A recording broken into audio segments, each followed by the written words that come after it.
An Amish girl held her starving baby at his gate, and then a giant cowboy gave them everything. Snow whips across the Colorado plains. A frail mother clutches her weak child, collapsing against the wooden gate of a lonely ranch. Inside, a towering cowboy, scarred by grief, hesitates, then opens his door. At first, it seems like mercy, but soon whispers rise in town. The widow carries more than a baby. Hidden in her satchel are papers that could tear his land away. And powerful men are willing to burn, cheat, and kill to claim it. The cabin glows with lamplight, the baby clings to the cowboy's chest, and hope flickers where despair once lived. Yet outside, the railroad's riders circle, the barn smolders, and neighbors turn into enemies. What happens when the only thing that can save them is the very thing that could destroy him? Every story I share leads with love for people, for healing, for the things we sometimes forget to say out loud, got through the swirling February snow. Anna Stoltzfus stumbled forward, her legs heavy with exhaustion. The precious bundle against her chest whimpered softly, and she tucked a thin blanket tighter around her baby's face. 4 days of walking had left her dizzy, her throat burning with fever. The abandoned rail camp settlement behind her had offered nothing but empty promises and harder times. "Hush now, little one," she whispered in Pennsylvania Dutch, her native tongue feeling like comfort on her parched lips. "The Lord will provide." But her vision blurred as she spotted a wooden gate ahead, barely visible through the falling snow. Boone Carver straightened his aching back, gripping his fence-mending tools. The bitter wind cut through his heavy coat as he worked to repair the damage from last week's storm. Movement caught his eye, a dark figure stumbling toward his gate. He squinted through the snow, his heart jumping as the figure crumpled against the wooden posts. Without thinking, he dropped his tools and ran. His long strides carried him quickly to the gate, where he found a woman in plain dress, clutching something to her chest. A baby's weak cry drifted up from the bundle. "Dear Lord," he breathed, kneeling beside them. The woman's face was flushed with fever, her lips cracked and pale. The baby's cry grew fainter, setting off every protective instinct in his body. Boone's hands, rough from years of ranch work, were gentle as he gathered mother and child into his arms. The woman weighed almost nothing, and the baby seemed too still. "I've got you," he murmured, though he wasn't sure she could hear him. "You're safe now." His boots crunched through the snow as he carried them to his cabin. The door creaked open to reveal the warm glow of the oil lamp he'd left burning. Boone hesitated in the doorway, memories washing over him. Sarah's laugh, her flowers on the windowsill, the emptiness after she'd gone.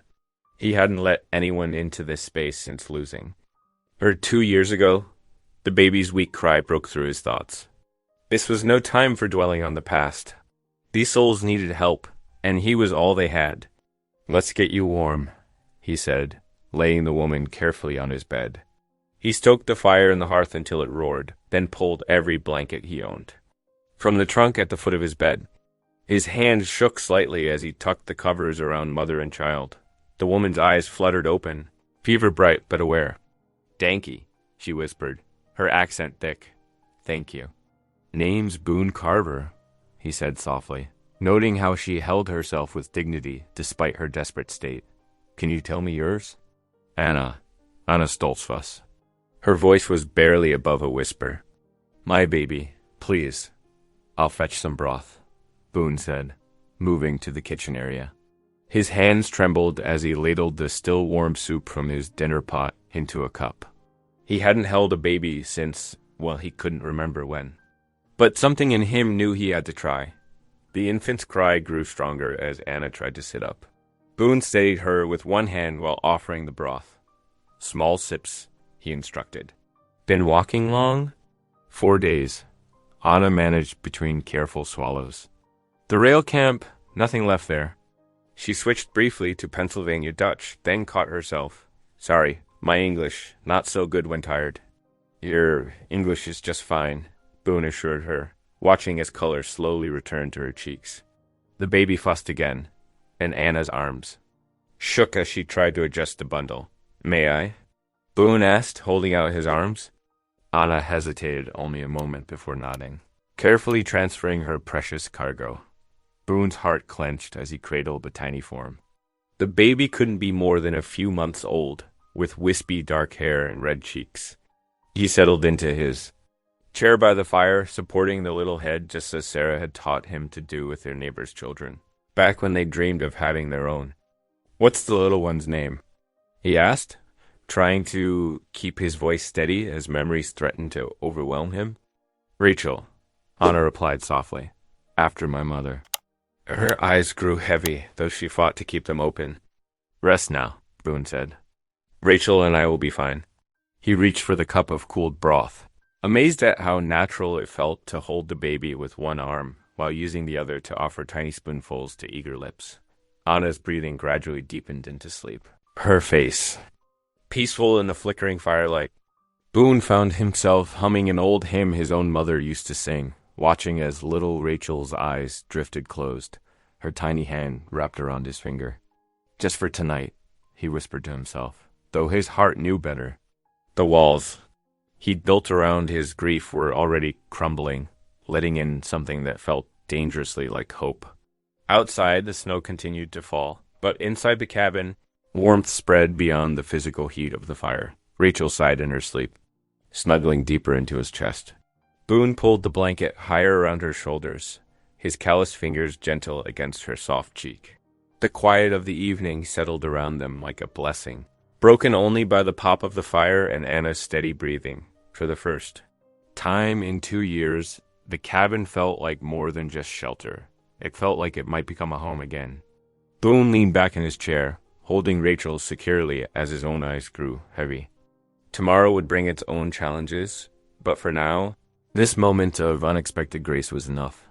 The lamplight cast long shadows on the wall as Boone kept his vigil, his heart opening just enough to let in the possibility of healing.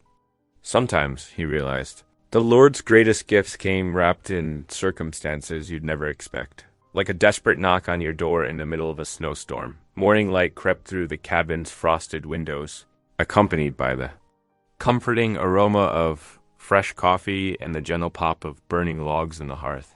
Boone had been up since dawn, moving quietly so as not to disturb his unexpected guests.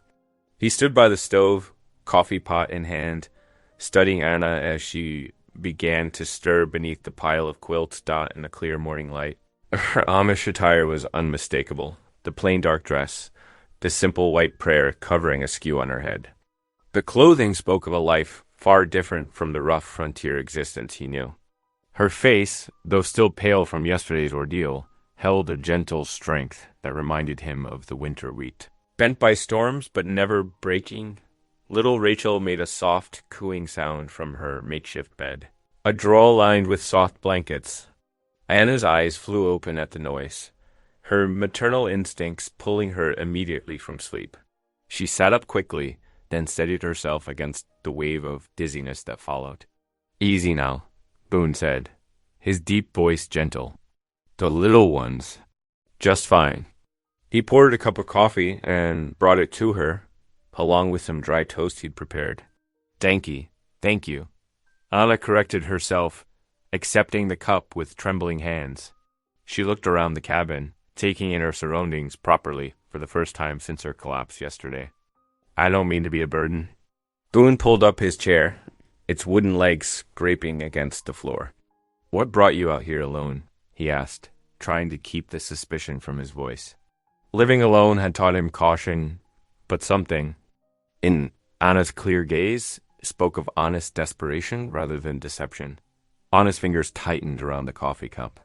"My husband, Jacob, he took work with the railroad 3 months ago. We needed the money, even though it meant leaving our community." Her voice caught. "The fever took him 2 weeks past. Then men came in the night, took what little we had. Left." She switched briefly to Pennsylvania Dutch, murmuring what sounded like a prayer before continuing. "I had nowhere else to go." Boone felt the familiar war between suspicion and compassion in his chest. His years alone had taught him to be wary, but the grief in Anna's voice echoed his own loss too closely to ignore.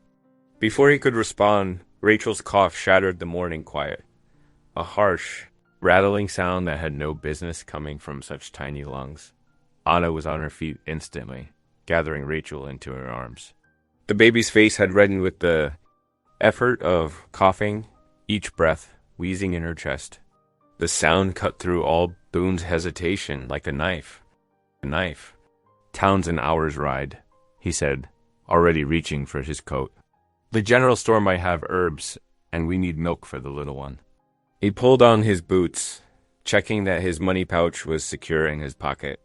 "Will you be all right? Here alone?" Anna nodded, her attention focused on soothing Rachel. "We will be fine. God brought us this far."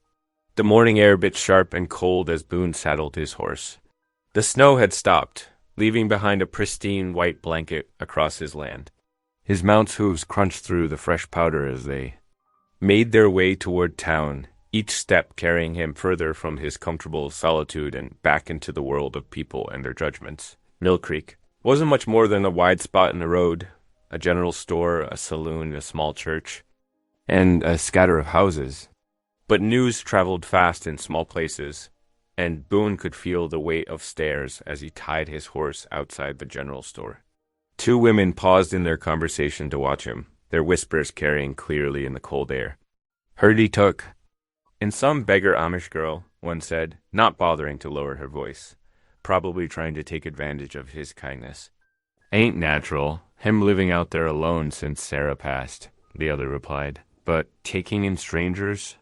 Asking for trouble, if you ask me." Boone squared his shoulders and pushed through the store's door, the bell announcing his entrance with a sharp jingle. Old Man Peters looked up from his ledger, his weathered face creasing into a frown. "Heard you got yourself some unexpected company, Boone," Peters said, setting down his pencil.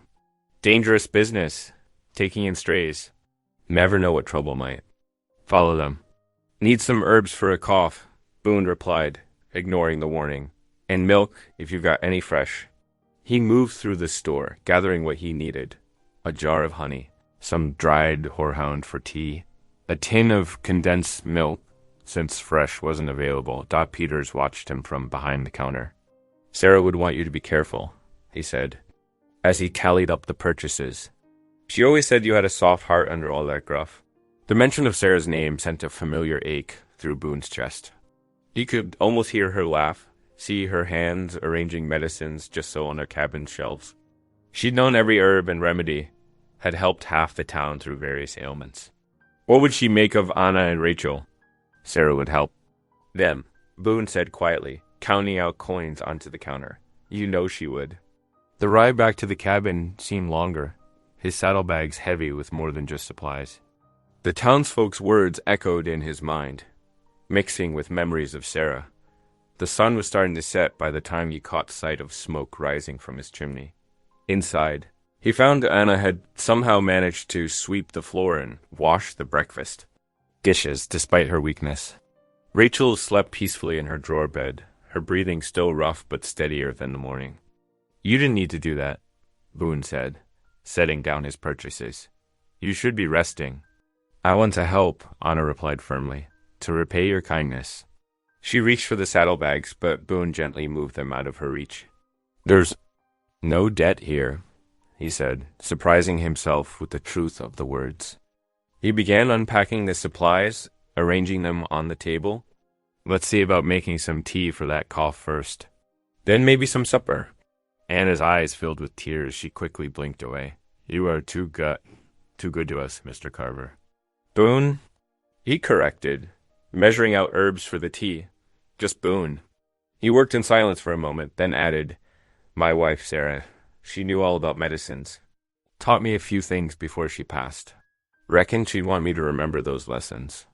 Anna nodded, understanding in her eyes. They worked together quietly, preparing the tea and a simple supper, while Rachel slept on.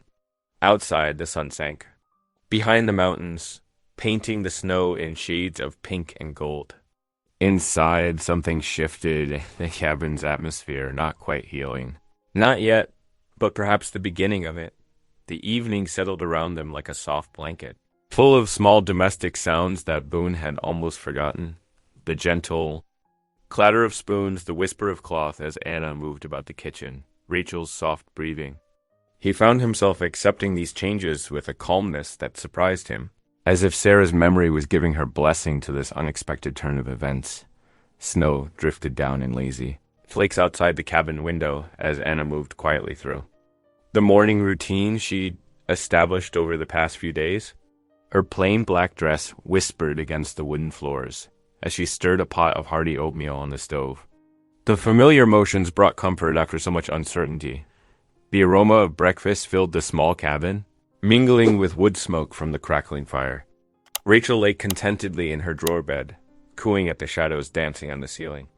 Anna's voice lifted in a gentle German hymn, the words flowing naturally as she worked.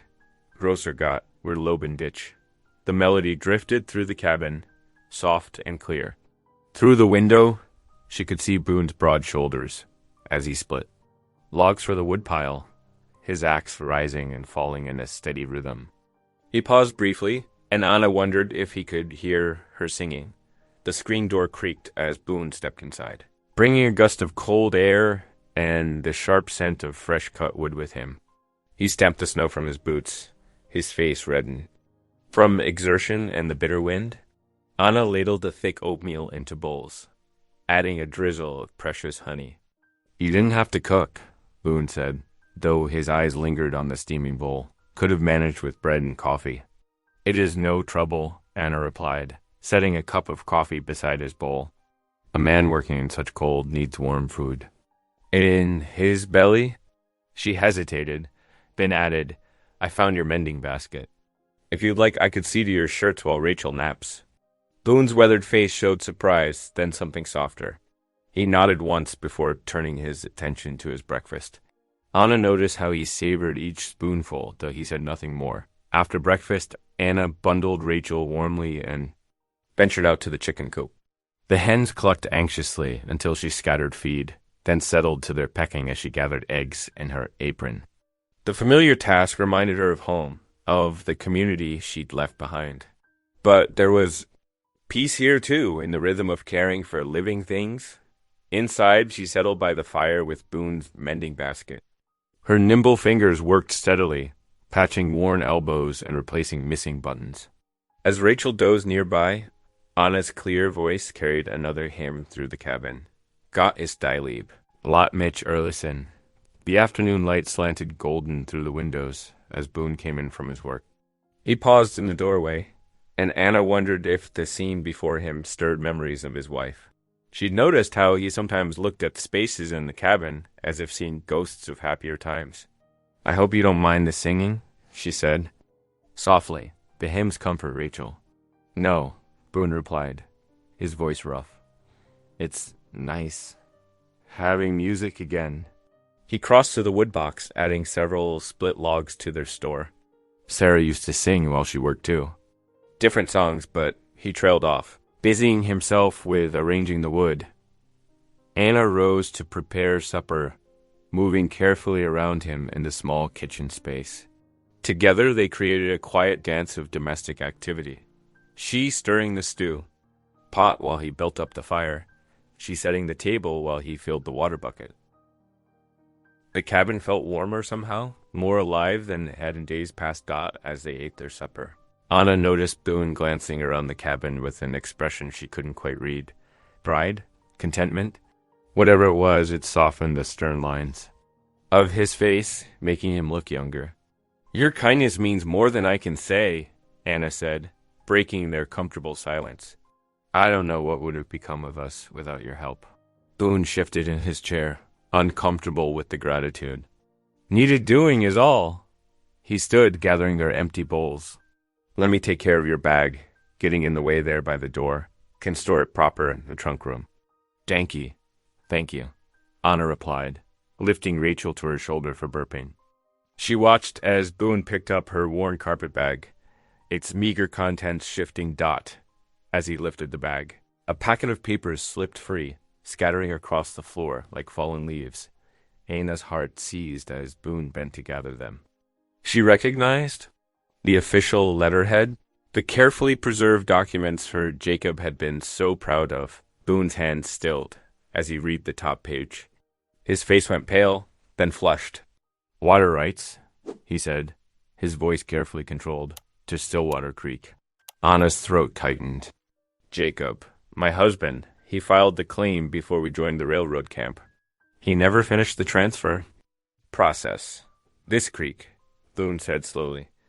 "It runs through my south pasture. Waters half my herd."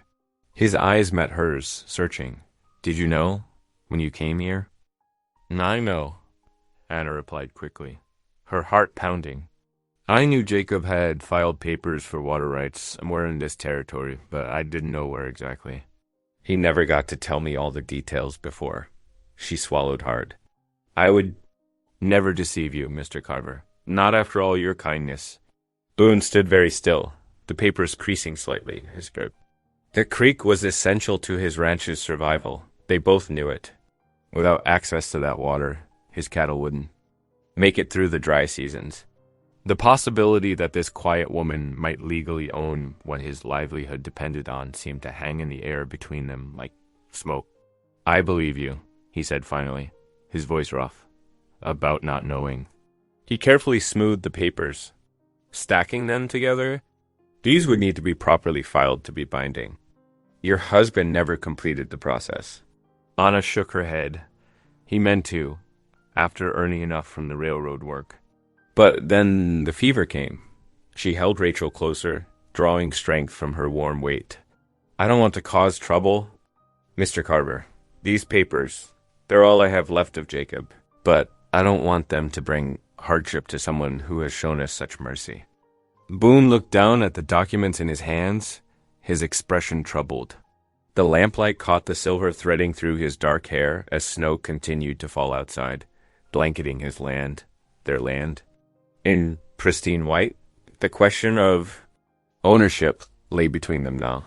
Unavoidable as the changing seasons, Rachel made a small sound in her sleep, drawing both their attention. The baby's peaceful face seemed to soften something in Boone's expression. He carefully set the papers on the table between them. "We'll figure this out," he said quietly. "What's right by everyone?" He glanced around the cabin at the evidence of Anna's presence, her neat mending, the savory smell of stew, the freshly swept floors. "For now, you and Rachel are welcome here. That hasn't changed." Anna felt tears prick at her eyes, but she blinked them back. "You are a good man, Boone Carver. Whatever comes of these papers, I want you to know that." The evening settled around them, heavy with unspoken words and possibilities. Outside, the snow continued to fall, covering all boundaries between what was his and what might be hers, while inside the fire crackled steadily, warming them all. Dawn broke cold and clear over the ranch. Boone stood at his bedroom window, watching the sun paint the snow-covered hills in shades of pink and gold. His mind churned with thoughts of the water rights papers he'd discovered the night before. The creek that sustained his cattle might legally belong to the widow sleeping in his front room. The thought should have made him angry, but instead he felt oddly protective. He dressed quietly and made his way to the kitchen. Anna was already up, tending to Rachel while a pot of coffee bubbled on the stove. She gave him a hesitant smile, and he noticed dark circles under her eyes. Neither of them had slept well. "Morning," he mumbled, accepting the cup she offered. The coffee was strong and sweet, just the way he liked it. Another small detail she'd noticed without being told. "I thought I would wash some linens today," Anna said softly. "If that's all right." Boone nodded, watching as she cradled Rachel against her shoulder. The baby had more color in her cheeks now, her cough nearly gone. He could send them away. Maybe should send them away before the water rights issue became common knowledge. But the thought of them struggling alone in the winter cold made his chest tight. "Corral needs fixing," he said. "Broke a rail yesterday." After breakfast, Boone headed out to work on the corral. The familiar rhythm of physical labor helped clear his head. He was hammering a new rail into place when hoofbeats approached. Looking up, he saw Jed Crowder riding toward him on his spotted mar. Jed was a wiry man with sharp features and calculating eyes. He pulled his horse up at the corral fence, pushing his hat back. "Morning, Boone. Thought I saw smoke from your chimney mighty early today." Working on the corral, Boone replied shortly, continuing to hammer. Saw something else interesting, too, Jed drawled, his eyes sliding toward the cabin. That an Amish widow hanging laundry on your line? Boone's grip tightened on the hammer. Through the corner of his eye, he could see Anna in her plain dress and bonnet, carefully pinning sheets to the line. The morning sun caught her face as she worked, and something in his chest clenched at how right she looked there. She needed help, he said gruffly. Winter's no time to turn away folks in need, yet's thin smile didn't reach his eyes. Mighty charitable of you, Boone, though some might wonder why a plain widow chose your place to seek shelter, especially with those water rights papers she's carrying. Boone straightened slowly, turning to face his neighbor. What do you know about any papers? Word travels, Jed shrugged.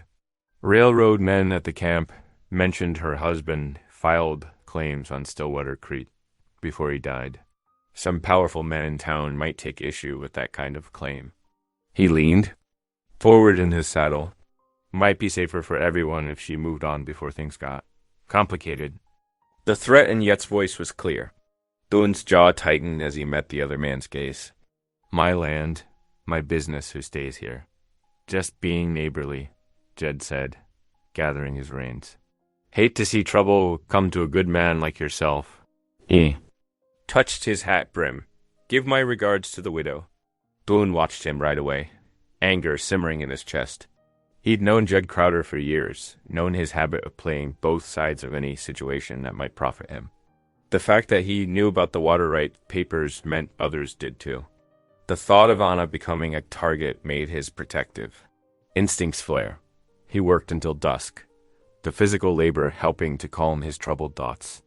When he finally returned to the cabin, he found Anna had prepared a simple but hearty supper of beans, cornbread, and salt pork. Rachel lay contentedly in a basket near the fire, playing with a wooden spoon. They ate in comfortable silence until Boone finally spoke. Need to explain some things about water rights out here. He set down his fork, choosing his words carefully. Creek water means everything on the frontier. Without it, cattle die, crops fail, man can't make a living. Anna's face was solemn in the lamplight. I understand. Jacob told me how precious water is here. Powerful men, ranchers, railroad companies. They're always looking to control more water sources, Boone continued. They don't take kindly to small holders with competing claims. He met her eyes directly. Those papers your husband filed. They could bring trouble, not just to you, but to anyone sheltering you. Anna's hands trembled slightly as she clasped them in her lap. I never meant to bring danger to your door, Mr. Carver. Perhaps it would be best if Rachel and I moved on. No, Boone said firmly, surprising himself at the force of his response. Winter's too harsh, roads too dangerous. You'll stay here where it's safe. But your ranch, your livelihood, Anna protested. We'll figure something out, Boone said. I won't cast you out to face those vultures alone. The conviction in his voice seemed to startle them both.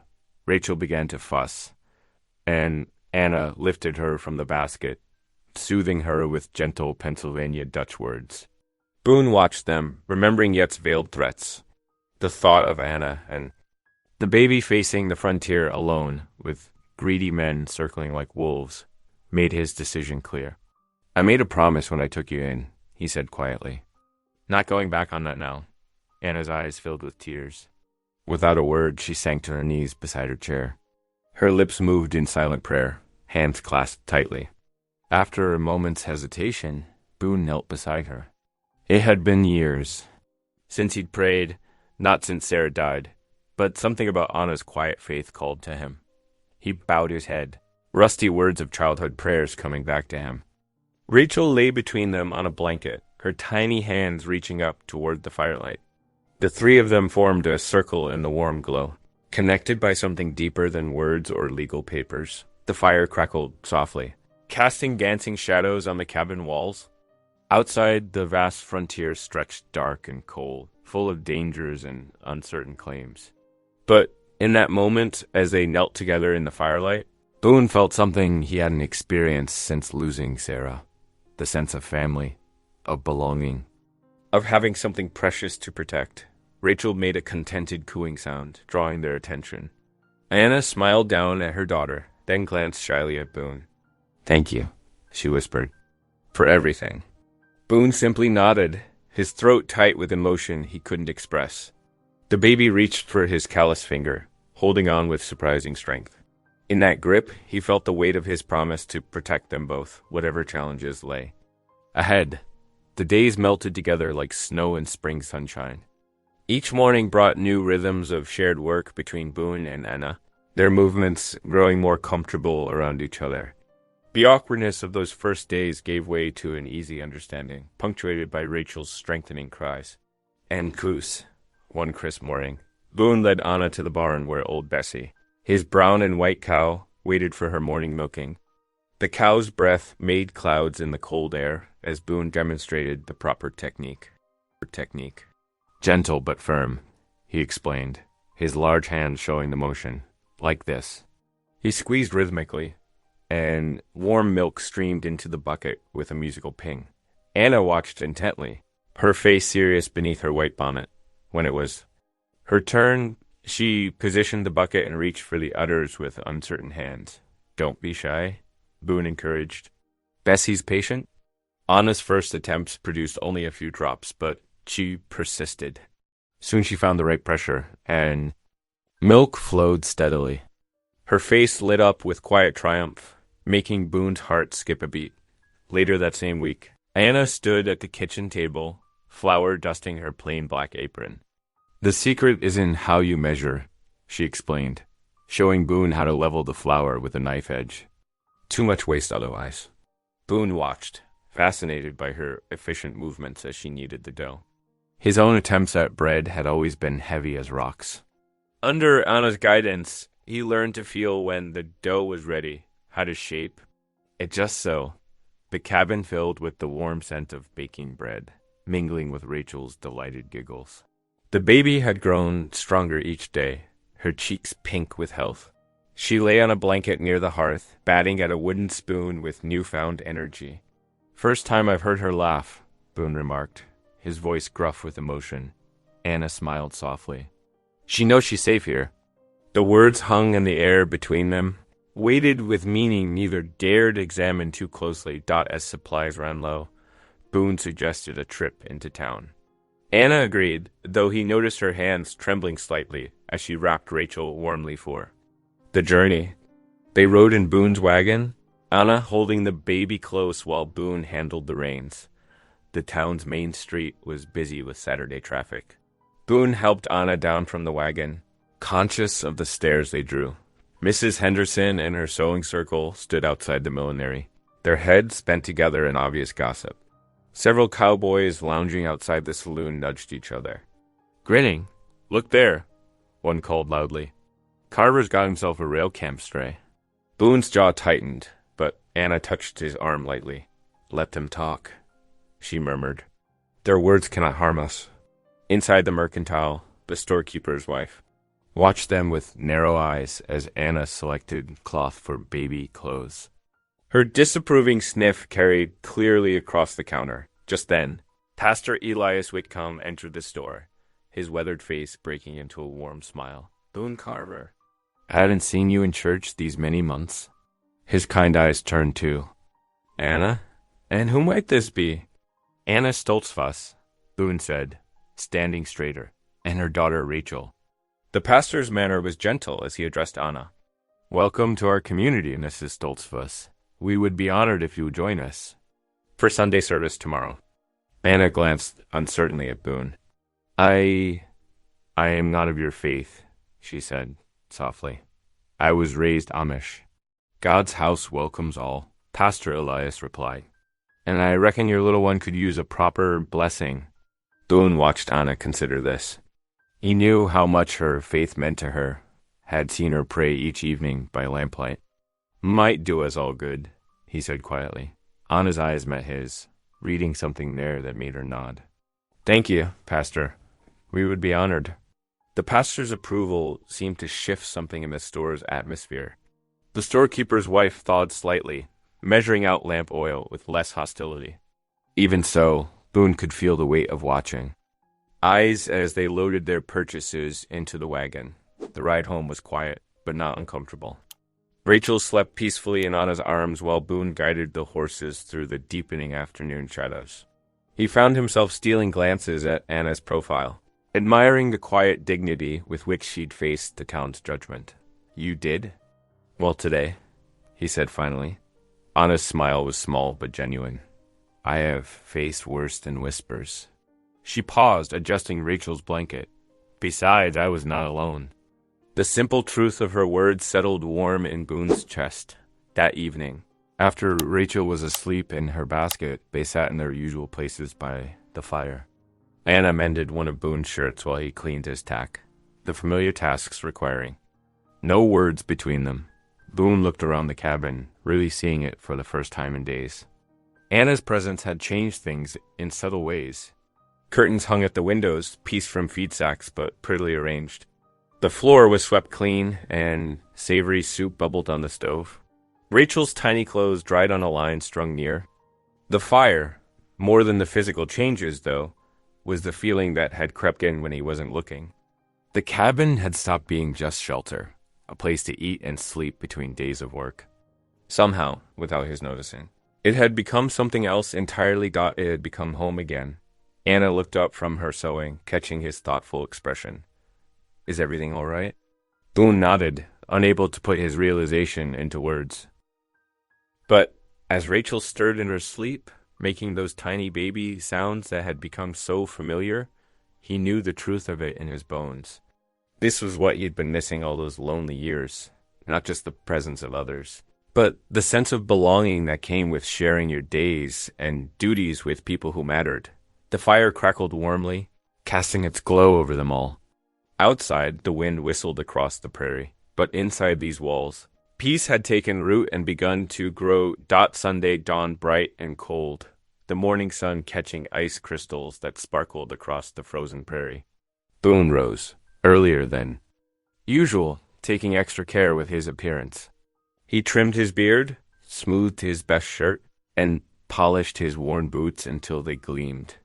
Through the cabin's window, he watched Anna dress Rachel in a tiny gown she had sewn from leftover fabric.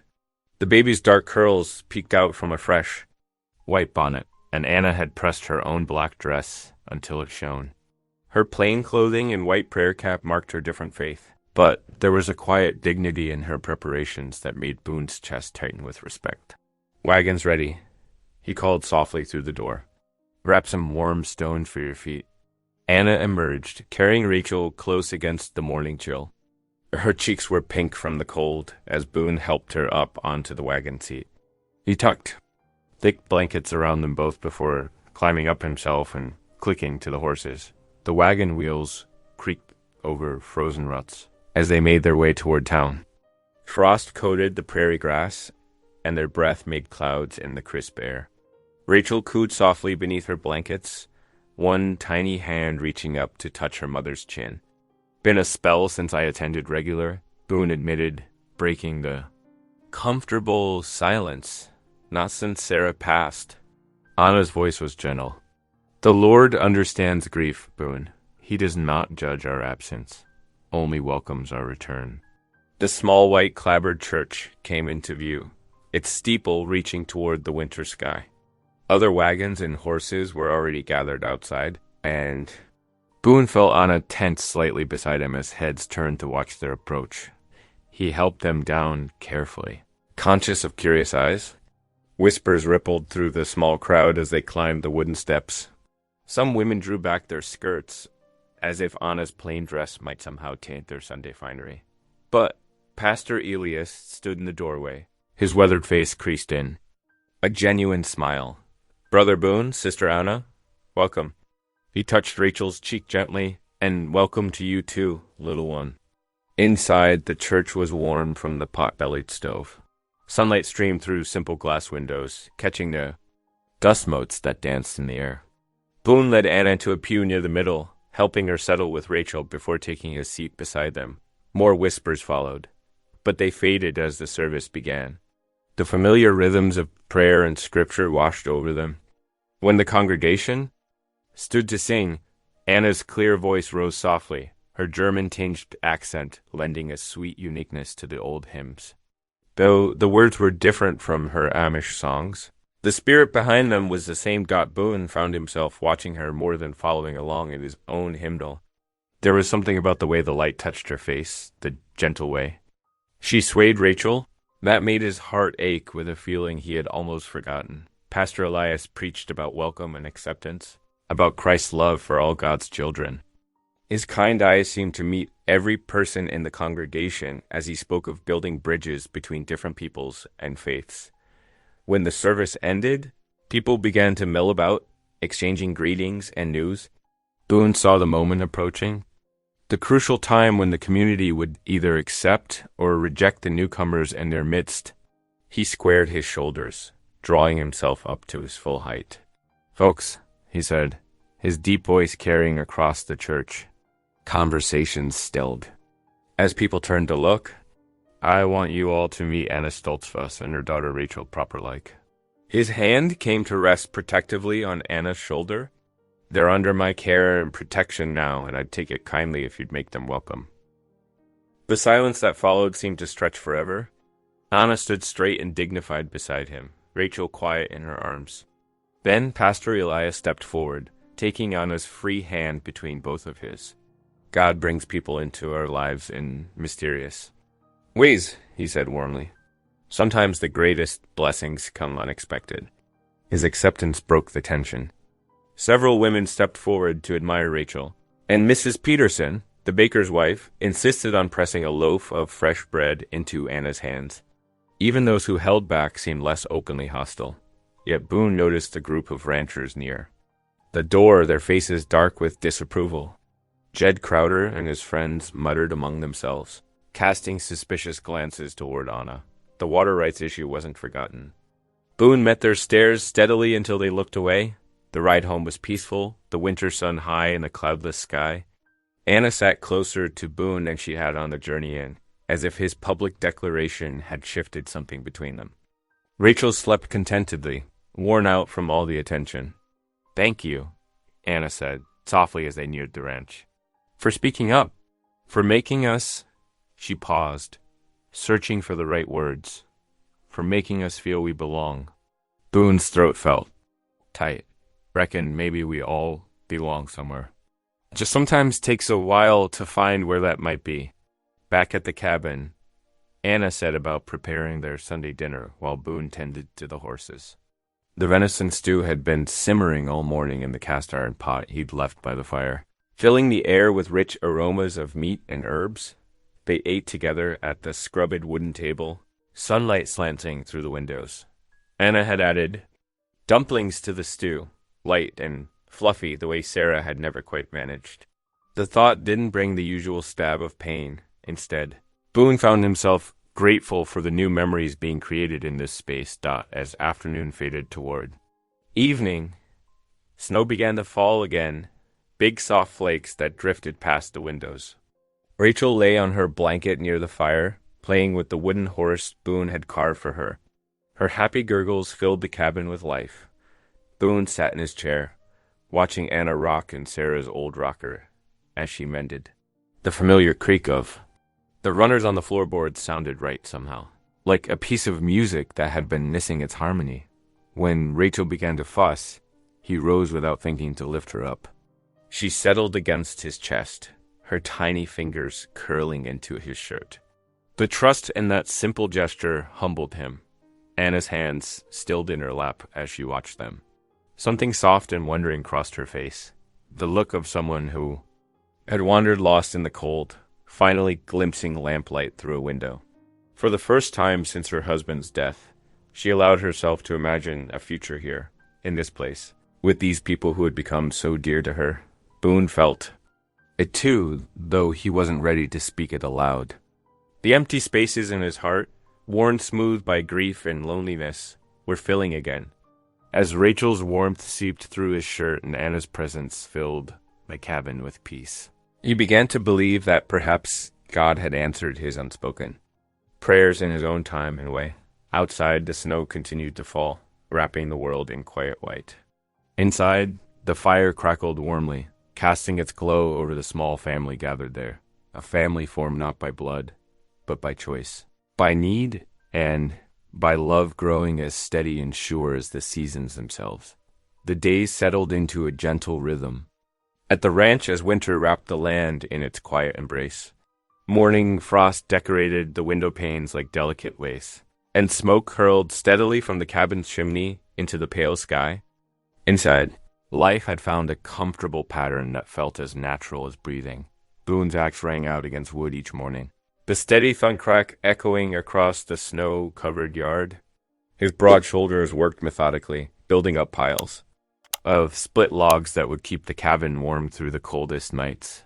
The physical labor helped quiet his mind, though his thoughts often drifted to the changes the past weeks had brought Dot in the cabin. Anna's spinning wheel whirred softly, transforming wool into yarn with practiced motions. The familiar task reminded her of peaceful evenings in her parents' home, before marriage had taken her west to the railroad camps. Rachel toddled between the table legs, babbling happily to herself, her steps growing more sure each day. Mind? The hearth, little one, Anna would caution gently when Rachel strayed too close to the fire. The child had learned to respond to her mother's voice, turning away from danger with a smile that melted both adults' hearts. The morning sun had just cleared the eastern hills when hoofbeats approached the cabin. Boone paused in his wood splitting, watching a rider approach through the crystalline air. The man wore the dusty clothes of a county messenger, his saddlebags bearing official markings. "Mr. Carver?" The rider pulled up at the gate. "Got a letter here from the county clerk's office. Needs signing for."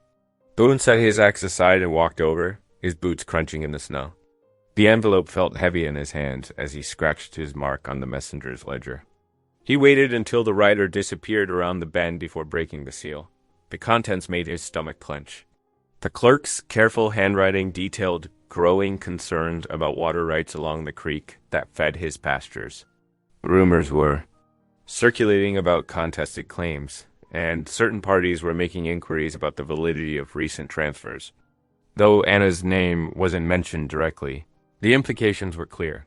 Boone folded the letter carefully and tucked it into his shirt pocket. His eyes traveled to the cabin window, where he could see Anna moving about her morning tasks, humming softly to Rachel. The sight that had come to mean home now carried a shadow of uncertainty. He tried to focus on his chores, but his mind kept circling back to the letter's warnings. By mid-afternoon, his feet carried him to the creek bank. The water ran clear and strong beneath a thin sheet of ice, vital as blood to his ranch's survival. Without these water rights, his cattle would suffer. His hay meadows would wither, and everything he'd built could crumble. Lost in thought. He didn't hear Anna's approach until she spoke. "The cold brings you troubled thoughts?" Her voice was gentle, carrying concern. Boone turned to find her standing a few paces away, wrapped in a worn shawl against the winter air. Rachel was back in the cabin, taking her afternoon nap. "I fear my presence here brings you difficulty," Anna continued when he didn't respond. "Perhaps it would be better if—" "No," Boone cut in, more sharply than he intended. He softened his tone. "The Lord doesn't send us burdens, Anna, only tests." "Tests?" She moved closer, her boots making small impressions in the snow beside his larger ones. Boone looked back at the creek. "My pa used to say that when the path seems hardest, that's when we're closest to learning what we're meant to know." He paused, choosing his words carefully. "Sometimes what looks like trouble might be leading us somewhere we need to go." They stood in companionable silence, watching the water flow. The winter sun cast long shadows across the snow, and somewhere in the distance a jay called. "Sarah loved this spot," Boone said suddenly, surprising himself. He hadn't spoken of his late wife so directly before. "Used to bring her mending out here in summer," said the sound of the water, helped her think. Anna's presence beside him was steady, patient. She didn't push or pry, just listened.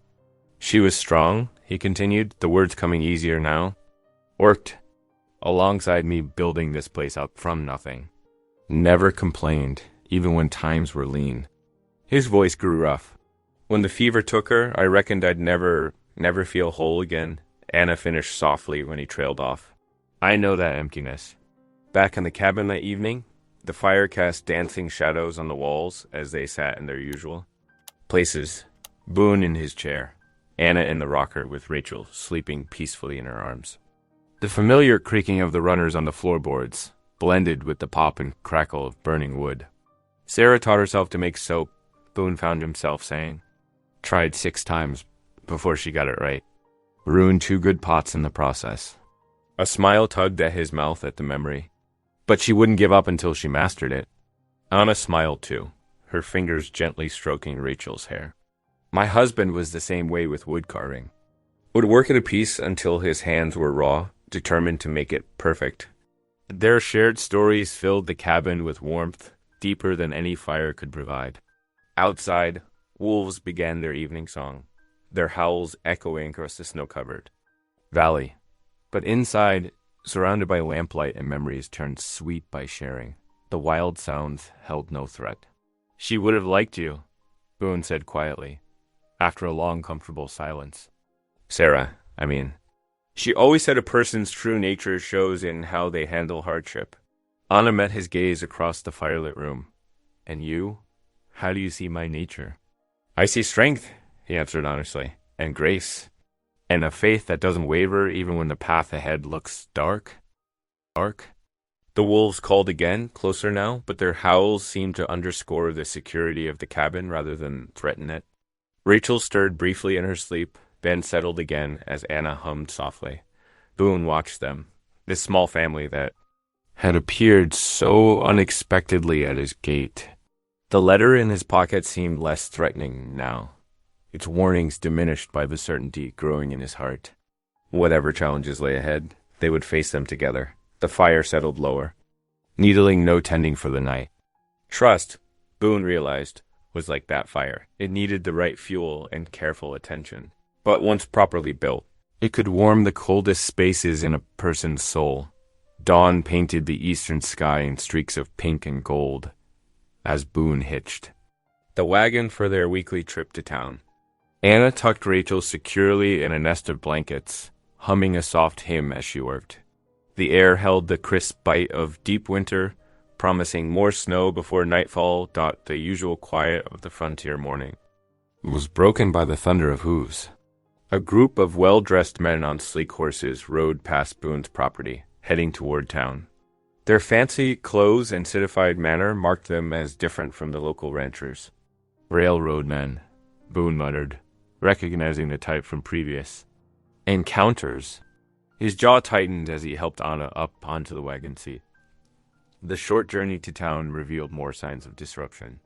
Clusters of people gathered on the boardwalk, speaking in hushed but urgent tones. The railroad men's horses were tied outside the saloon, their saddles gleaming with polish and brass. Boone pulled the wagon up in front of Jensen's Mercantile. The store's bell chimed as they entered. Rachel balanced on Anna's hip. Old man Jensen looked up from his ledger, his weathered face creased with concern. Careful today, Boone, he warned quietly while measuring out winter salt. Them railroad fellows been asking questions about water rights all morning, making big claims about having papers from Denver. Before Boone could respond, the store's door swung open. A man in an expensive wool coat stepped inside, his boots clicking on the wooden floor. His manner suggested authority, but his eyes held a coldness that made Anna instinctively hold Rachel closer. Mrs. Stoltzfus, I presume? The man removed his hat with practiced courtesy. I'm Mr. Harlan, representing the Western Railroad Corporation. I've been looking forward to making your acquaintance. Boone moved closer to Anna, his presence protective. What business do you have with Mrs. Stoltzfus? Harlan smiled and reached his eyes. Simply clearing up some paperwork regarding water rights along Cedar Creek. Your late husband, ma'am, completed a sale of those rights before his unfortunate passing. That's not possible, Anna said, her voice steady despite her pale face. My husband never spoke of selling anything, nevertheless. Harlan withdrew a leather portfolio from his coat. I have here properly stamped documents from the Denver Land Office, bearing your husband's mark. He held out papers covered in official-looking seals, Boone's fists clenched at his sides. The documents might look genuine, but something in Harlan's manner set off warnings in his gut. He'd seen men like this before, smooth talkers who twisted the law to serve their own purposes. I never signed any papers, Anna insisted. Neither did my husband.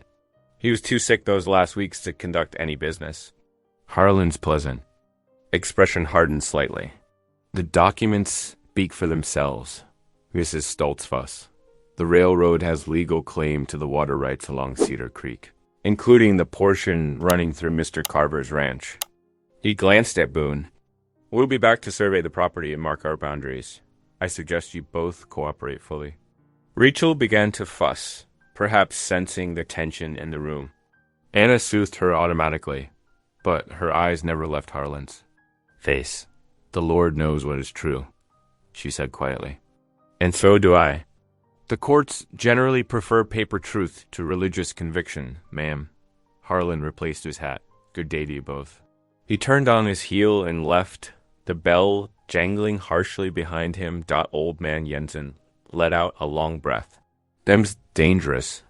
Men, Boone, they've been buying up water rights all across the territory. Some folks say not all the papers are honest-like, but nobody's been able to prove nothing. The ride home was heavy with silence. Boone's hands were tight on the reins, his thoughts darker than the gathering storm clouds.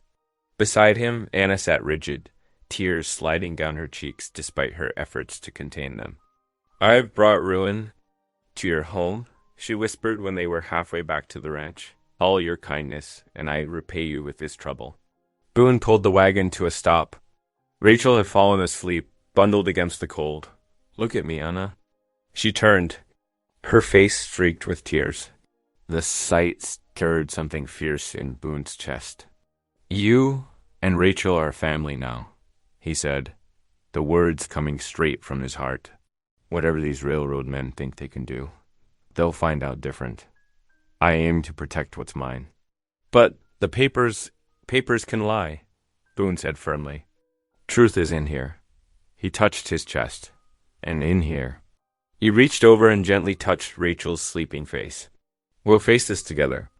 The rest of the journey passed in more comfortable silence, though Boone's mind was working. He'd heard stories of the railroad's tactics, forged documents, intimidation, even violence when other methods failed. They wouldn't find his ranch. An easy target. Back at the cabin, after Anna had put Rachel down for her nap, Boone began his preparations. He checked his rifle carefully, cleaning and oiling it with practiced hands. The barn doors needed reinforcing. He added extra boards and a stronger bar across the back entrance. Anna watched from the cabin door as he worked. Will there be fighting? She asked softly. Boone paused in his labor. I pray not. But men, like that Harlan fellow, they don't stop at papers if they don't get their way. He saw fear flash across her face and added, Don't worry. I know every inch of this land. They won't find us easy picking. As evening approached, Boone made a final check of the property. The creek gurgled beneath its skin of ice, the water. That had sustained his ranch for years, now threatened by men who saw it only as a commodity to be bought and sold. Inside the cabin, Anna had prepared a simple but hearty supper. Rachel played with wooden blocks on a blanket near the fire, her innocent laughter a reminder of what truly mattered. They ate together, the familiar routine bringing comfort despite the day's troubles.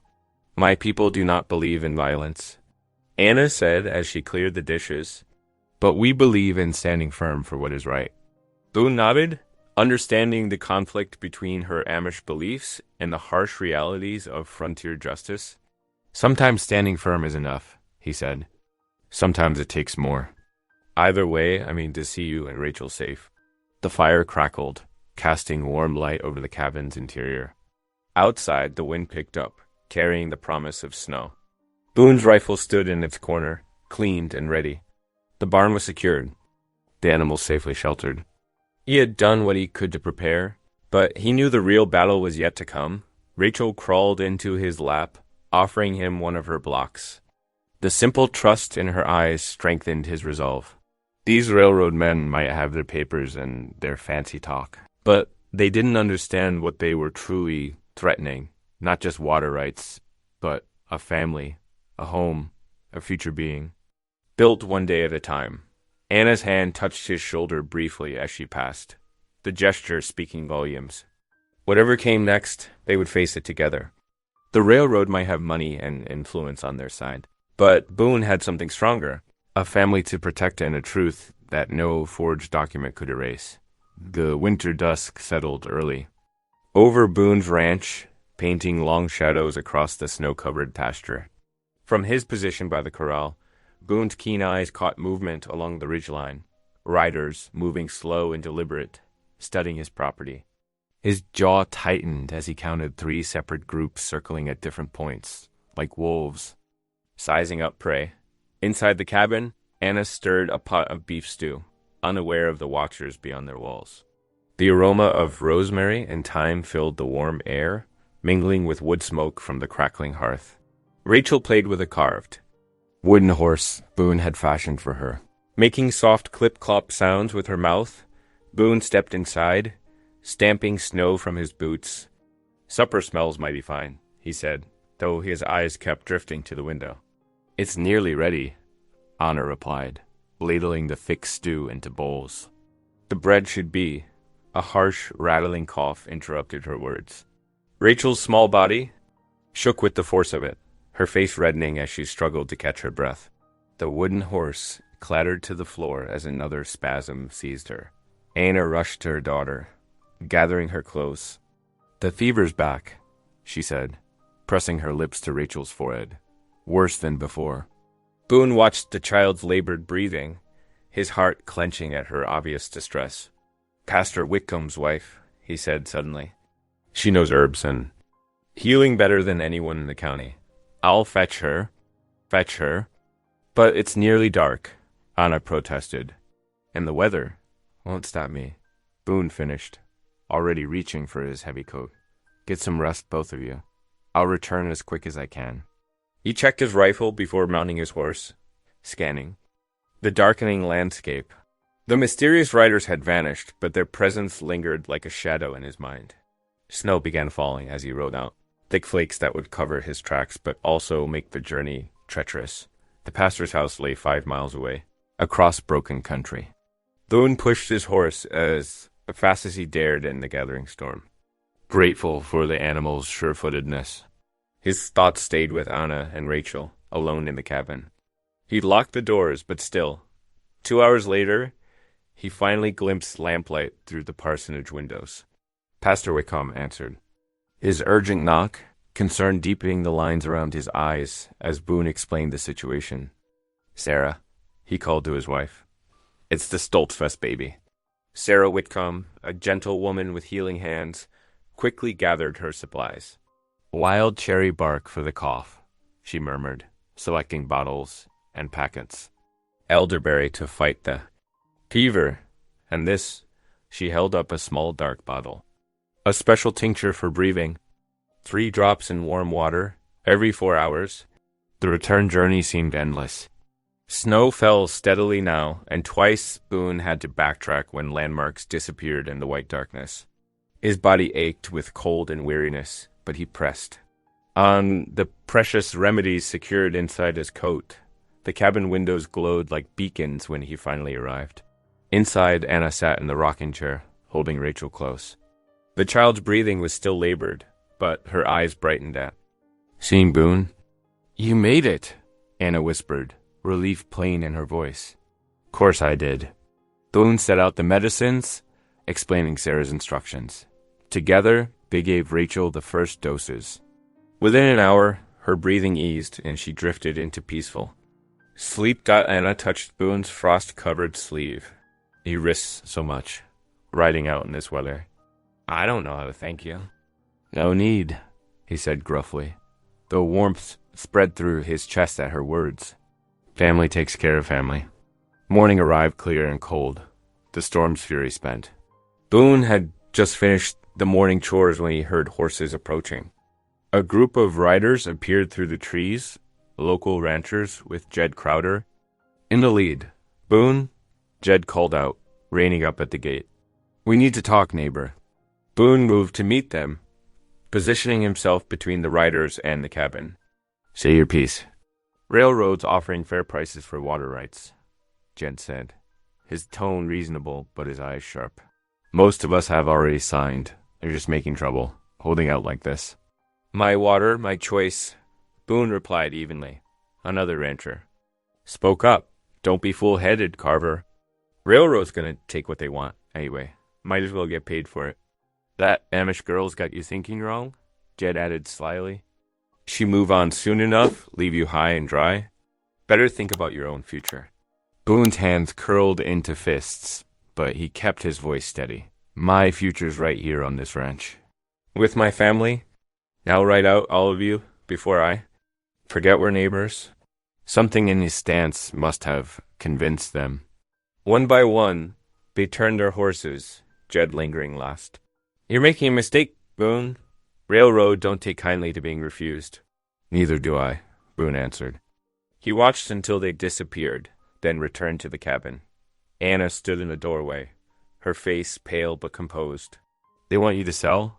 They want me to give up." Boone shook his head. "Won't happen." That evening, after Rachel was tucked into her bed, Anna brought out a worn Bible. "Would you read?"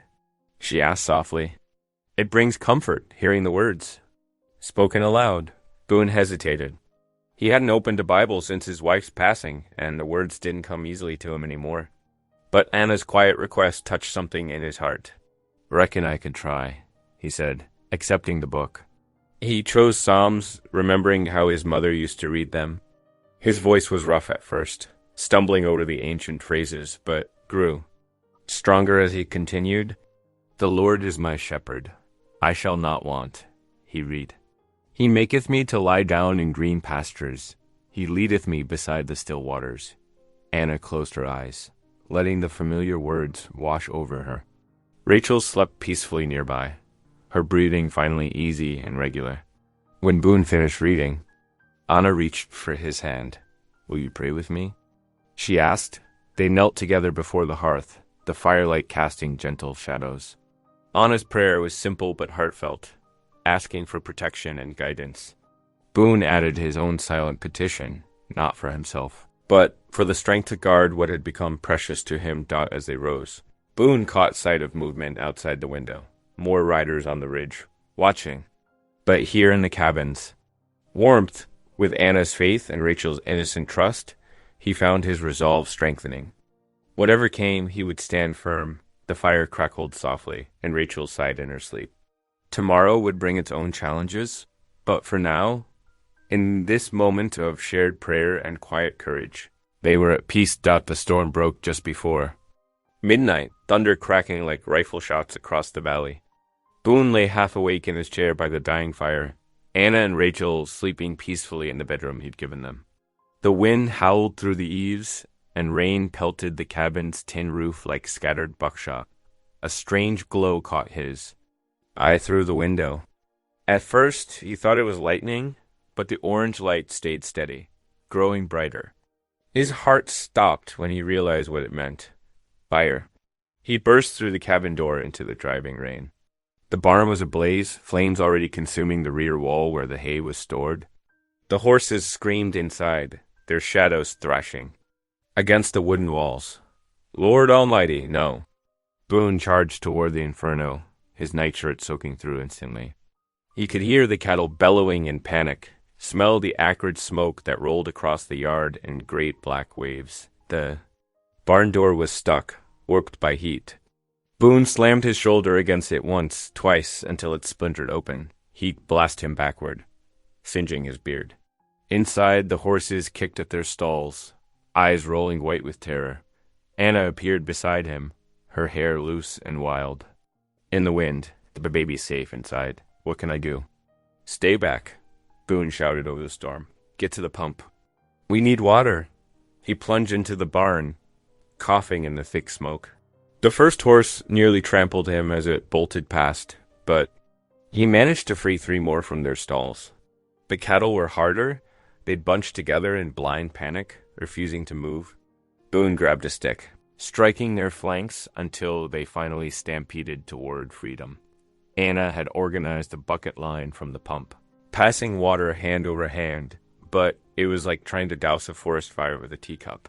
The rain helped some, but the hungry flames had too much fuel. Burning hay rained down from the loft, and the roof timbers groaned ominously. "Get back." Boone grabbed Anna's arm, dragging her away just as the roof collapsed with a thunderous crash. Sparks exploded skyward, dancing against the storm clouds. Like demon fireflies, they could only watch as the barn burned. The rain grew stronger, but too late to save anything. Boone worked through the night, throwing water on the embers, making sure the fire wouldn't spread to the cabin or corrals. By dawn, the barn was nothing but smoking ruins. Black bones against the gray morning sky, Dot Boone stood in the ashes, his clothes and face streaked with soot. A dozen cattle were gone, scattered into the hills. Tools, tack, winter feed, all destroyed. The loss hit him like a physical blow, driving him to his knees in the mud. "It's over," he whispered hoarsely. "Everything I built, I can't fight. The railroad. Can't fight men who'd burn out their neighbors." Anna knelt beside him in the ashes, her plain dress muddy and torn.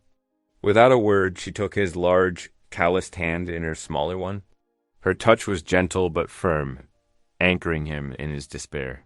"Do you remember what you told me?" she asked, softly. "That night when I feared my presence had brought trouble. To your door? You said the Lord doesn't send burdens, only tests." Boone looked at her, really looked at her. Her face was smudged with ash, but her eyes shone with an unshakable faith that made him ashamed of his own doubt.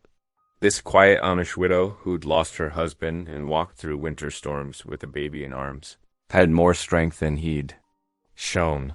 "My faith's not what it should be," he admitted roughly. "Faith grows stronger through trials," Anna replied. She squeezed his hand, like a muscle working against weight. "We are not abandoned, Boone Carver. God sees our struggle." She stood, brushing ash from her skirts, and began gathering scattered pieces of timber. Boone watched in wonder as she tore strips from the hem of her dress, using them to bind together broken boards. "What are you doing?" "Saving what we can," she said simply. "We start there. Then we rebuild." Rebuild. Something stirred in Boone's chest. Not hope exactly, not yet. But perhaps it's beginning. He pushed himself to his feet and joined her, gathering salvageable pieces from the wreckage. They worked side by side as the sun rose higher. Rachel, watching from the cabin window where Anna had left her in a makeshift playpen dot by midday. They'd sorted through most of the ruins. The losses were devastating. Nearly all the winter hay gone, most of the tools destroyed or damaged beyond repair. But they'd found a few things worth saving. Some metal tools that could be cleaned, leather tack that had somehow survived, boards that could be reused. Anna had torn nearly a foot off her dress for binding materials. But she worked without complaint, her quiet determination giving Boone strength. When she started humming an old hymn, its familiar melody carried on the wind like a promise. That evening, they sat together on the cabin's porch, watching the sun set behind the hills where their cattle had scattered. Rachel slept in Anna's arms, one tiny hand curled around Boone's finger. The air still smelled of smoke, but the rain had washed away the worst of it. "I can't walk this road alone," Boone said finally, breaking the silence. "Thought I could, after Mary died. Thought. Being alone was safer, but I was wrong." Anna's free hand found his again, warm and sure. "You're not alone," she whispered. "Not anymore." Boone looked down at their joined hands, his dark with dirt and calluses, hers pale and work-worn but gentle. Different as they were, they fit. Together somehow, like pieces of a puzzle he hadn't known he was solving. The night settled around them, stars appearing one by one. In the distance, a lone coyote called, and somewhere in the hills, their scattered cattle lowed. Tomorrow would bring new challenges, rebuilding, rounding up the herd, facing whatever the railroad men might try next. But for the first time since Mary's death, Boone felt something like peace steal over him. He wasn't alone anymore. Whatever battles lay ahead, they would face them together. Dawn broke cold and sharp across the ranch. Boone stood at the cabin door, his breath frosting in the air as he loaded supplies into the wagon. His jaw was set with determination. They needed answers, and those lay in the county seat. "The journey's rough," he warned Anna as she emerged with the baby bundled tight against her chest. "Good 20 hours there and back if the snow holds." Anna's quiet strength showed in her steady gaze. "We'll manage." The wagon creaked as they set out, wheels crunching through fresh snow. Boone kept the horses at a steady pace, mindful of the precious cargo beside him. The baby slept, warm against Anna's heart, while bitter wind whipped across the open prairie dot by nightfall. They reached the line shack, a simple shelter used by cowboys during cattle drives. Boone helped Anna down from the wagon, his large, hands gentle at her waist. Inside, the cabin was bare but sound, with a small hearth and rough plank floor. They huddled close that night, sharing warmth and blankets. The baby nestled between them as the wind howled outside. Neither spoke much, but their shared purpose filled the silence. Morning brought them to the courthouse, an imposing brick building rising above the muddy street. Inside, the judge, white-haired and sharp-eyed, listened gravely as Boone presented Anna's papers. "Railroad's been buying judges, same as land," the old man warned, studying the documents. "But I'll look into this proper. Might take time." Boone nodded, though Anna saw how his shoulders tensed. The strain of recent days showed clearly on his face. On the journey home, exhaustion finally caught him. His head dropped, hands going slack. On the reins, Anna acted quickly, grabbing the lines before the horses could stray. She guided the wagon steady while Boone recovered his strength. "You've carried this burden alone too long," she told him softly. "This is our fight now." The nights grew dangerous at the ranch. Dark riders circled like wolves, their rifles cracking through the darkness. The shots echoed across the pasture, sending cattle scrambling in panic. Boone kept his vigil by the window, weathered hands steady on his rifle, while moonlight cast long shadows through the cabin. Inside, Anna maintained their haven of peace. She moved quietly through her tasks, hanging fresh herbs to dry in keeping. The hearth warm. When Boone's face grew dark with anger at another night's harassment, she taught him the prayers of her people, simple, powerful words that seemed to calm his spirit like cool water on hot iron. "Der Herr is may hurt," she would say softly, teaching him the Lord's Prayer in Pennsylvania Dutch. Boone's rough voice stumbled over the foreign words, but their meaning sank deep into his heart. The courier's arrival brought the first ray of hope they'd seen in weeks. The judge had found problems with the railroad's paperwork, dates that didn't match, signatures that raised questions. Boone's eyes lit up as he read the letter, already planning another journey to press their advantage. But that evening, the baby's cough returned worse than before. Anna placed a gentle hand on Boone's arm as he spoke of travel. "Please," she whispered, "wait until he's stronger." The worry in her eyes made Boone's decision for him. They passed the following evenings. In quiet conversation, their voices low near the crackling fire. The baby slept peacefully in his cradle while they shared the burdens of their hearts. "After Sarah died," Boone admitted one night, his voice rough with emotion, "this place felt more like a tomb than a home. Didn't know how empty it was until you both came." Anna's eyes glistened in the firelight. "When Yaakov passed, I questioned everything I believed. The elders say doubt is the devil's work, but I felt so lost." She touched the sleeping baby's cheek. "Now I see God had a plan, leading us here to you." Boone nodded, understanding flowing between them like a silent stream. Their shared faith, tested by loss but growing stronger together, bound them more, surely than any legal paper could. Days passed like water over stone until the morning. The judge's wagon rolled up to the ranch. His official presence, backed by a stern-faced deputy, brought a hush over the land. Standing tall in his black coat, the judge declared the railroad's contracts null and void. Anna's papers, he announced, were the only legitimate claim. Law stands with you now," the deputy warned Boone. "But keep your powder dry. Railroad men don't take kindly to losing." True to the deputy's words, the railroad men withdrew in fury, their threats carried away on the wind. As evening approached, Wagon after wagon arrived at the ranch, loaded with fresh-cut lumber and tools. The same townspeople who had whispered and sneered now came bearing gifts of food and helping hands. Pastor Whitcomb raised his arms over the gathering. Lord, bless this land and these good people, he prayed as men began marking spots for the new barn's posts. Anna's tears flowed freely as their baby wobbled across the yard into Boone's strong arms. That night, gathered around the lamp-lit table, Boone bowed his head. Lord, he whispered, thank you for the family I never thought to have. Spring burst across the land like a prayer answered. Snowmelt fed the creek until it rushed full and bright, while green shoots pushed through thawing earth.